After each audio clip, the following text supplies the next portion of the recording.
بسم الله الرحمن الرحيم. الحمد لله رب العالمين، والصلاة والسلام على سيدنا محمد وآله وصحبه أجمعين. يا ربنا لك الحمد كما ينبغي لجلال وجهك ولعظيم سلطانك، سبحانك لا نحصي ثناء عليك أنت كما أثنيت على نفسك. اللهم لك الحمد أنت الله، لا إله إلا أنت، نستغفرك ونتوب إليك. لا إله إلا أنت، أنت الحي القيوم، قيوم السماوات والأرض. لا إله إلا أنت، اغفر لنا وارحمنا وعافنا واعف عنا وتب علينا إنك أنت التواب الرحيم.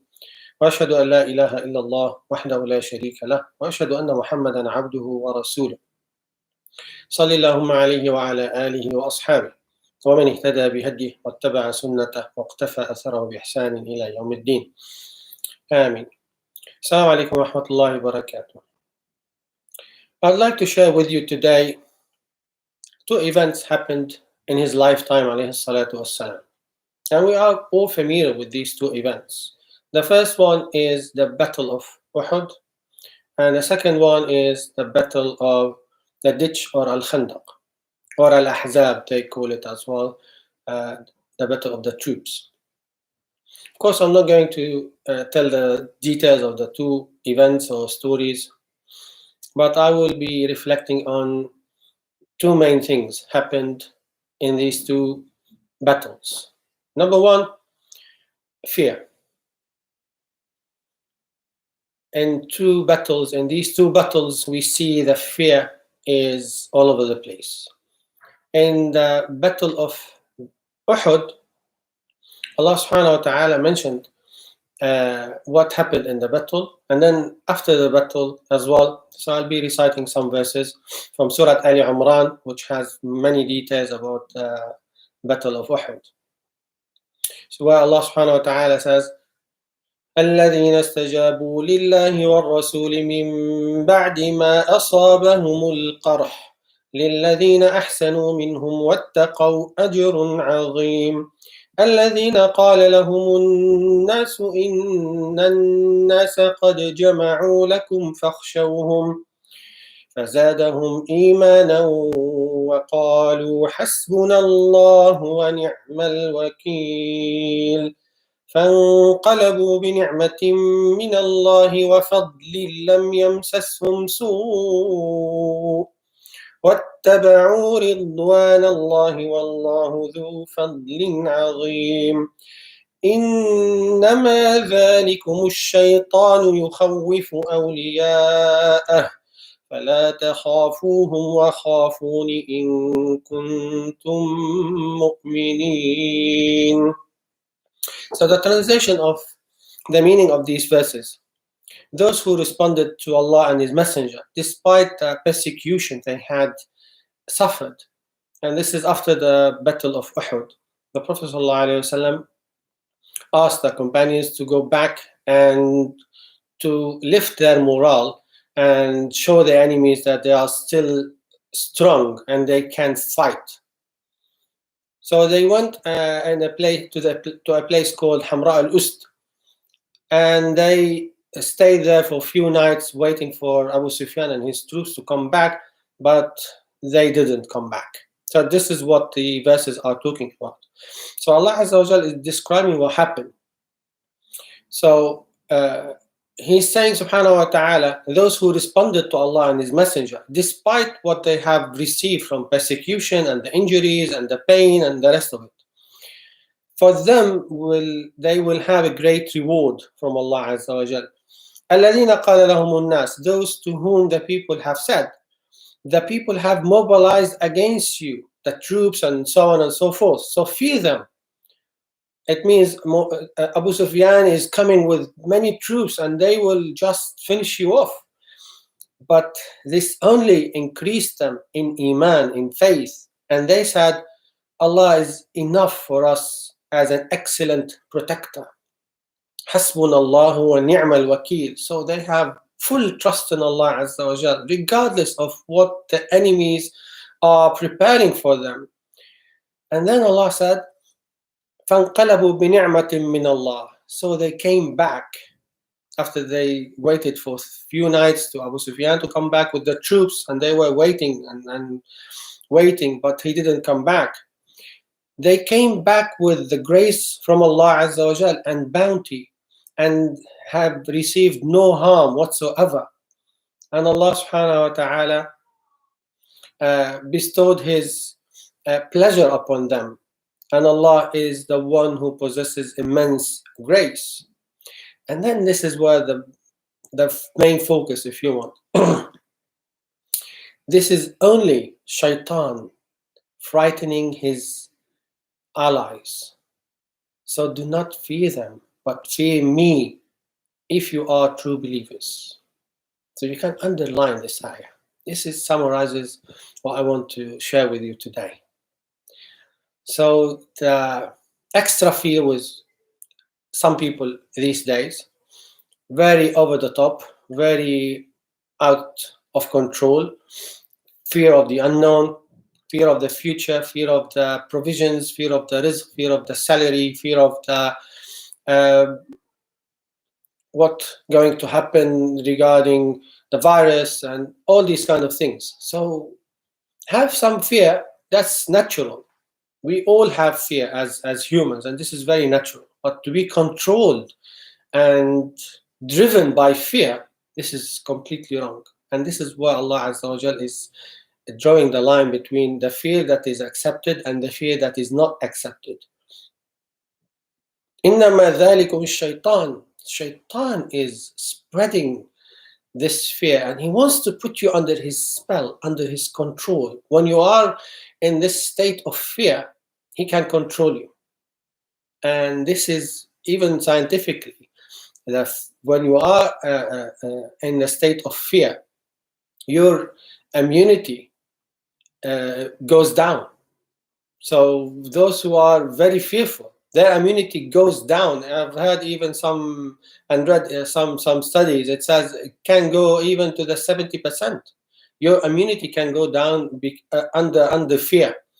So Allah Azza wa Jal is boosting the immunity and telling them that you rely on Allah Azza wa Jal. You do your best. Yes, they prepared for the battle. They went to the battle. They have their armors. They have their shields. They have their swords, what have you. As today we have, for instance, our frontliners, bless them, they have their PPE, although it's not sufficient, it's not enough, and our government is just sacrificing the frontliners instead of protecting them and supporting them. So we do our best, but we have full trust in Allah Azza wa Jal regarding our future, our children's future, regarding our rizq, our provisions, regarding everything. We do our best, we try our best, but let not be controlled by fear. And similarly, a similar, if you want, position we have seen as well in the Quran, and it's very beautiful to learn from the Quran. In the battle of the ditch or Al-Ahzab, or the battle of the troops. And as well, all of us know what happened in that battle, that all the troops, around 10,000 troops, they came to the Prophet ﷺ in Medina. They surrounded Medina. They wanted to finish him off with his companions, and that's it. Allah is describing this scenario, and He's saying, إِذْ جَاءُوكُم مِّن فَوْقِكُمْ وَمِنْ أَسْفَلَ مِنْكُمْ وَإِذْ زَاغَتِ الْأَبْصَارُ وَبَلَغَتِ الْقُلُوبُ الْحَنَاجِرَ وَتَظُنُّونَ بِاللَّهِ الظُّنُونَا.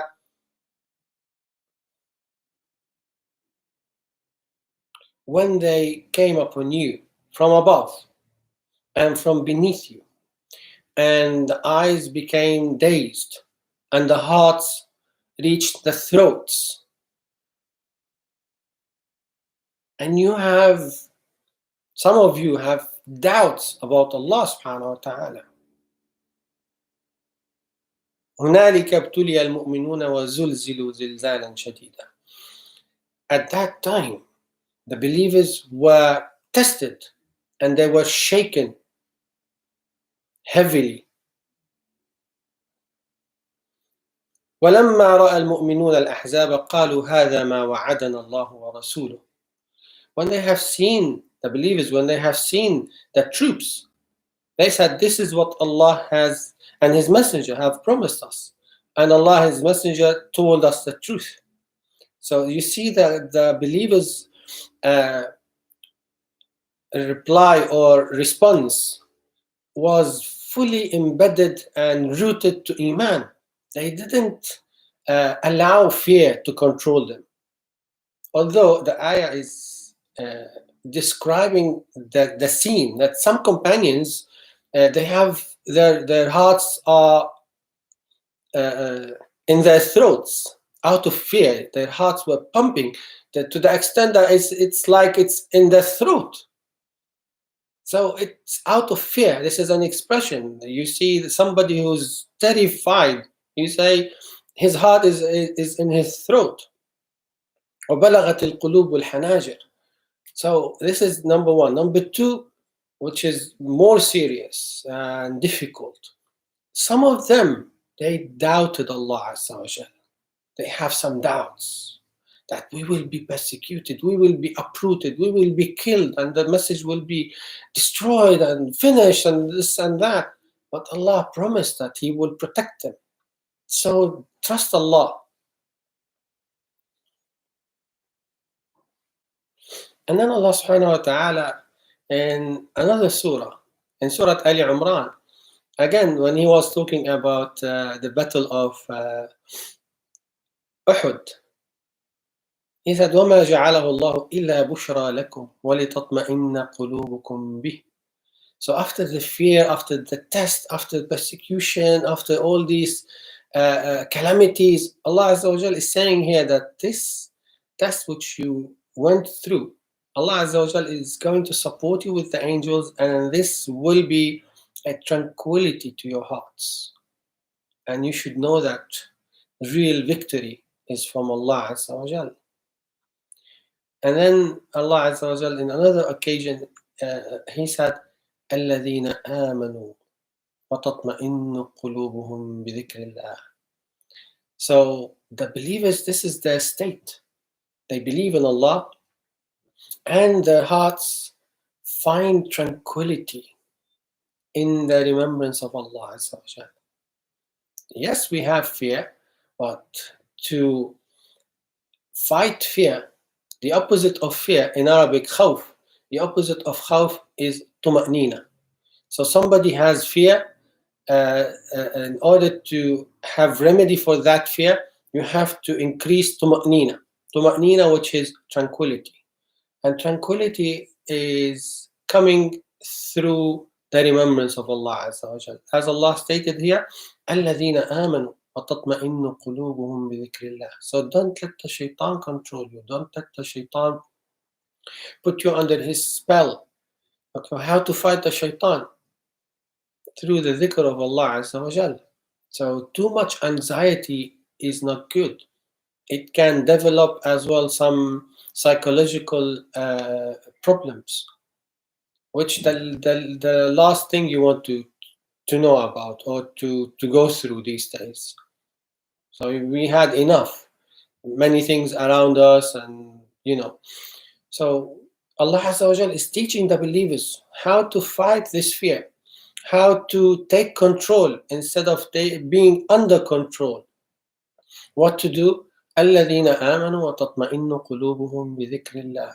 So we have to have deep trust, deep iman in Allah subhanahu wa ta'ala, and to boost that iman, to boost this immunity of our system against fear, yes, and to strengthen our defenses against the whispers of the shaitan, against the control of the shaitan, against the invasion of the shaitan. We need to strengthen our defenses with dhikr of Allah Azza wa Jal, especially now, the end of Sha'ban and receiving, inshallah, Ramadan. So we need to boost our immunity and get closer to Allah through more dhikr of Allah Azza wa Jal, more recitation, and not the robotic recitation which sometimes we might do, but recitation with reflection, recitation with pondering, recitation with understanding, recitation with practice. And this what will boost our immunity, inshallah ta'ala, against the shaitan. And scholars commented on this ayah like Imam al-Tabari and Ibn Kathir and others. الذين آمنوا وتطمئن قلوبهم بذكر الله. Those who believe and find tranquility in the remembrance of Allah, and hearts truly finds tranquility in the remembrance of Allah subhanahu wa ta'ala. They've mentioned here that tranquility gives the heart satisfaction and gives the heart as well mercy, and gives the heart uns, which is intimacy. So you feel yourself close to Allah subhanahu wa ta'ala with more dhikr, with more intimacy, with more closeness to Allah subhanahu wa ta'ala. And then Allah subhanahu wa ta'ala as well mentioned in the same surah, Surah Ali Imran, when he was talking about the battle of Uhud, and after the battle of Uhud, yes, he mentioned in many verses many things. So I'll just very quickly highlight the main things in these verses. والذين إذا فعلوا فاحشة أو ظلموا أنفسهم ذكروا الله فاستغفروا لذنوبهم. Those who, if they were to commit a mistake or a sin, they will remember Allah and seek forgiveness. So he's again talking about how to fight the control of the shaitan, seeking forgiveness from Allah subhanahu wa ta'ala. And they do not insist on what they have done, and they ask Allah for repentance. And Allah will respond to them. But without doubt, Allah Azza wa Jal is testing us. And this is part of the test. But in order to get through that test, we need to understand the mechanism, how to navigate our way without being defeated by the shaitan, without being controlled by the shaitan. So Allah Azza wa Jal is teaching us what to do. إذ تستغيثون ربكم فاستجاب لكم. When you were pleading your Lord, He responded to you. So when we plead Allah Azza wa Jal, when we are sincere and we ask Allah Azza wa Jal from the bottom of our hearts, with sincerity, with humility, with broken hearts, with showing Allah Azza wa Jal our needs, then Allah will respond to us. فَاسْتَجَابَ لَكُمْ. So Allah will respond to us, but He needs to see that we need Him. He needs to see that we are humble and showing Allah Azza wa Jal our humility and our weakness. The moment we show Allah our weakness, the moment He will strengthen us. But the moment we flick our muscles and say we are strong enough, we don't need anyone, then He leaves us to our own selves.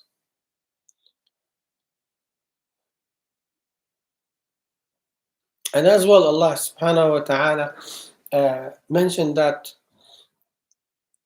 He sends His verses to strengthen the hearts. لِيُثَبِّتَ بِهِ قُلُوبُكُمْ لِيَرْبِطَ عَلَى قُلُوبِكُمْ.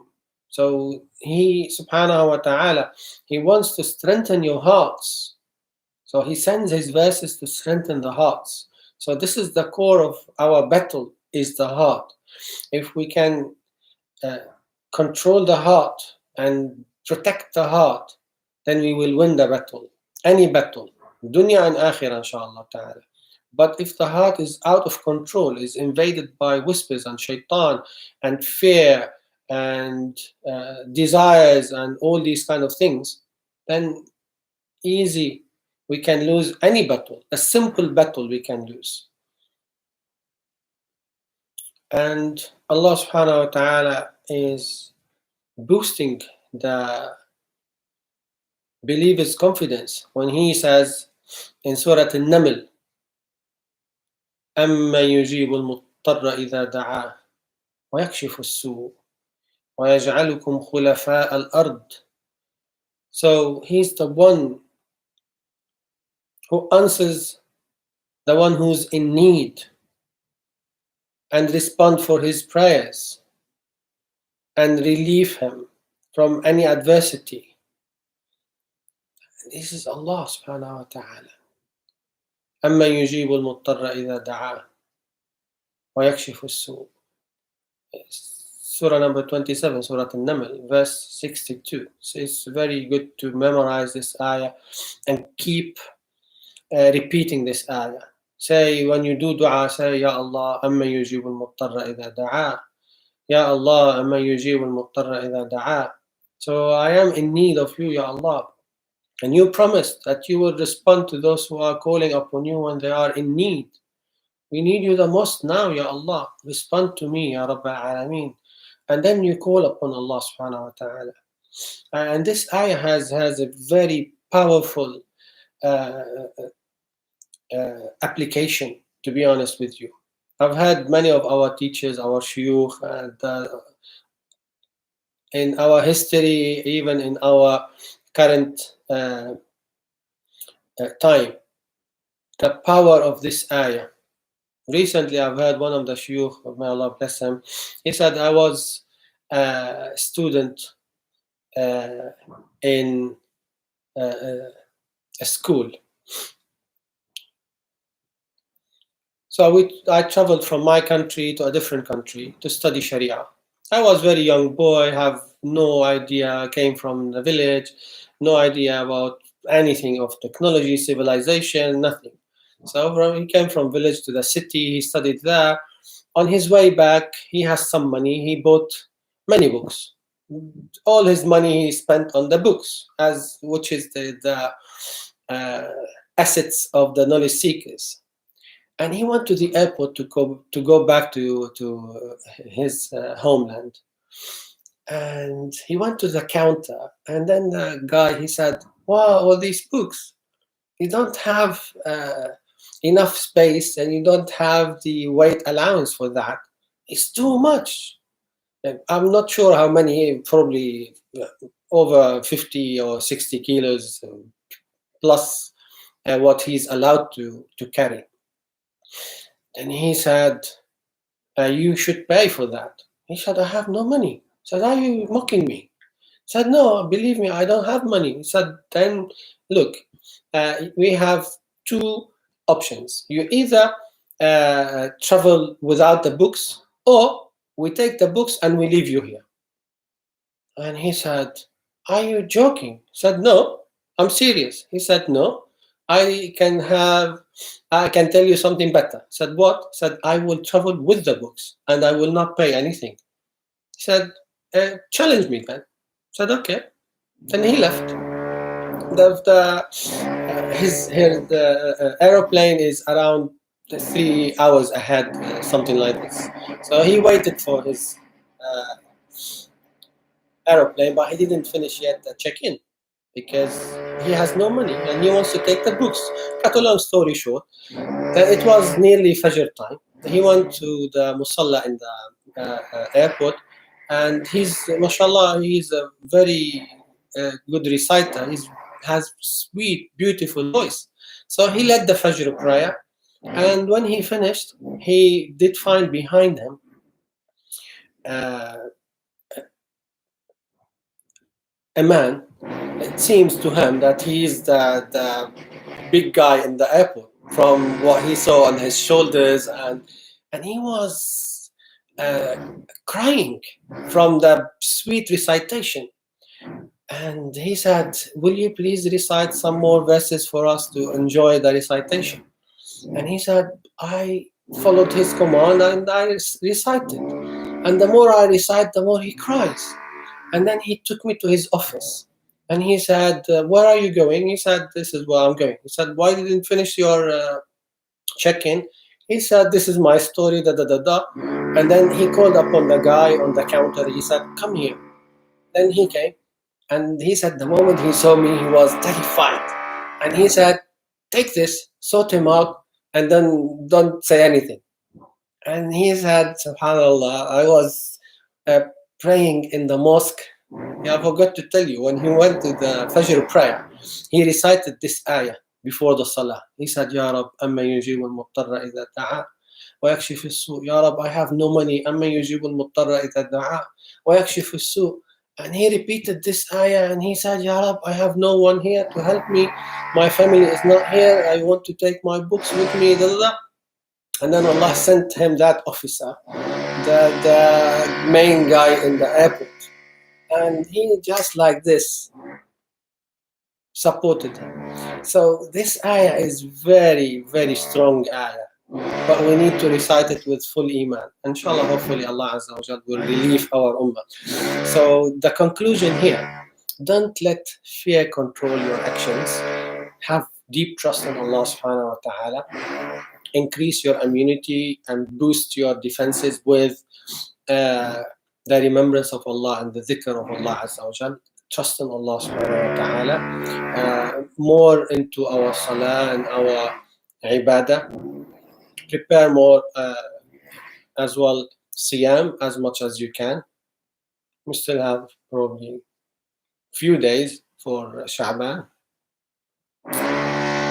And have deep trust always in Allah's wisdom subhanahu wa ta'ala. And Allah Azza wa Jal will lift this calamity. And the last ayah which I'll finish with, Allah Azza wa Jal says, لَيْسَ لَهَا مِن دُونِ اللَّهِ كَاشِفَةٌ.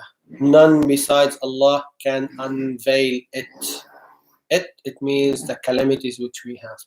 لَيْسَ لَهَا مِن دُونِ اللَّهِ كَاشِفَةٌ. So He is the only one who can lift this calamity. We beg Him to lift the calamity from our ummah. Ameen. Assalamu alaikum wa rahmatullahi wa barakatuh.